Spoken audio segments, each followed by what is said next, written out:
Hey, how's it going, Miami Monster fans? It's early in the morning right here in LA, California. Just getting ready for my next client, but I just wanted to go live real quick. This is my first time going live on YouTube. Just want to talk about what I've been going through in the last about maybe 3.5 weeks. About a few weeks ago, I just woke up one morning and my shoulder was frozen. My right shoulder was frozen. My range of motion went from almost 100% to about 10%. I was in excruciating pain. Didn't know what happened.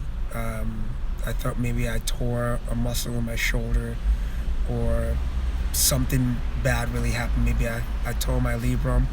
But I couldn't remember doing anything specifically at the gym that will allow me to have this issue with my shoulders. So I decided to first of all go to my acupuncturist. We sat down, we talked, and he told me that I have some scar tissues in my shoulders, and which make a little bit of sense because as a former Olympic lifter,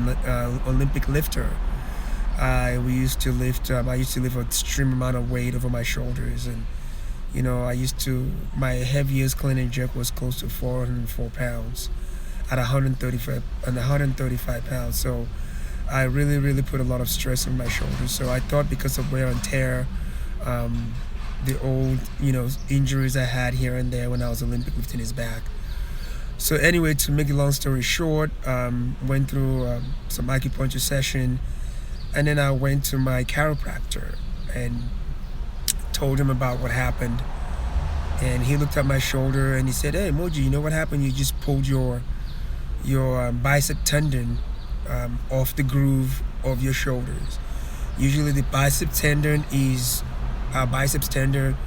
goes right under the shoulders and attach onto the clavicle right in front of the groove. The bone right here is right where the biceps tendon sits." So he said what happened was that whatever I must have done in the gym, or maybe I slept wrong, whatever it is, I don't remember what happened. My bicep tendon moved off the groove, and when that happened, all the muscles around my shoulders just locked out, and the pain was it's a pain that I haven't felt in a long time. So what he did, he put me on his table and put his thumb on the tendon and rotate my shoulders upward, backward, and down, and he popped the biceps tendon back to where it came off from. So in about a few minutes after that, I can feel my shoulder mobility coming back. What I did, I iced and heat every single day. I'm still icing and heating and still going to acupuncture treatment. So most of you out there might be going through some injuries. You didn't know how you got the injuries, or maybe you got injured in the gym. Sometimes these things happen, even though we're in the gym to build muscle, be healthy, look great and feel great, but sometimes injuries does happen, and the most important thing you want to do is make sure you find the right treatment for you, and make sure you do your own research. And surgery, I always emphasize this to my clients: surgery should always be the last resort. Don't go into a hospital or talk to a doctor and the first thing he tells you is, let's cut you open and attach you back together. Most of the time when you go through surgeries and you heal, you might never be the same again. So make sure you explore every single options. Make sure you explore all other treatments first before you resort to surgery.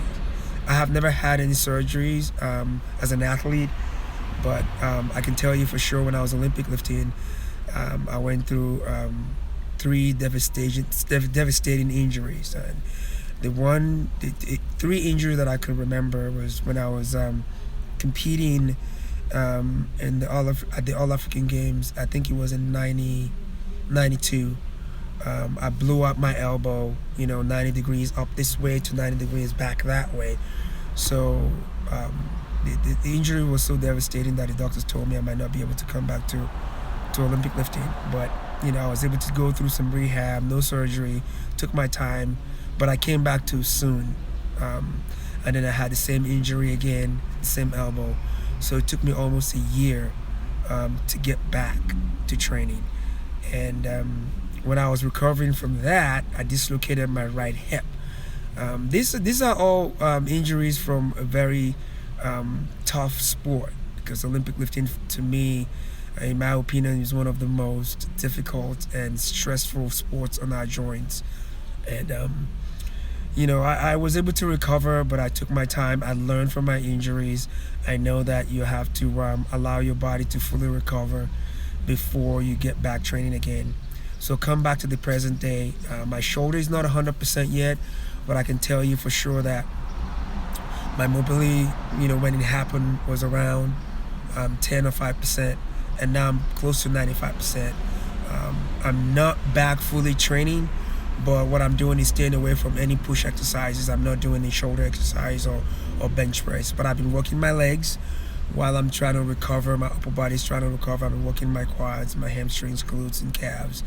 I got some tricep exercise here and there, but I'm still recovering, and I know for sure I'm going to recover 100%. So I just want to share this with you guys. And I know, like I said, we all go through injuries, even injuries that happens outside the gym. It could be an injury coming down the stairs, you miss a step, you buckle your knee, or just getting up in the morning, tight back or stiff back. And just make sure you find the right treatment and explore all options of treatment before you resort to surgery. So that's my take on injury recovery. So keep taking care of yourself. Make sure you listen to those warning signs. I always tell my clients that there are two different kind of injuries, or two different kind of pain. Sometimes when you're working out, you feel a sharp pain in your shoulder, a sharp pain in your elbow.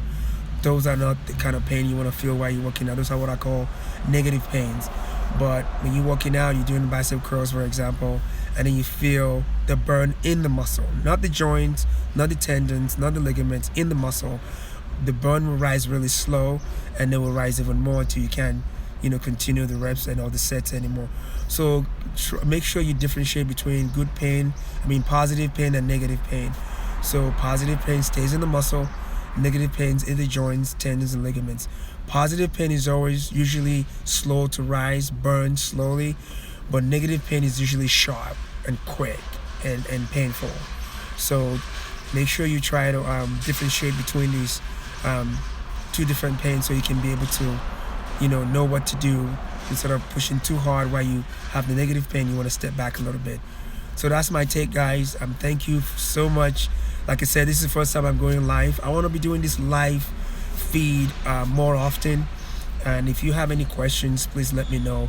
And if there's any other topic you guys want to hear on my live feed, you guys let me know and I'll put it out there.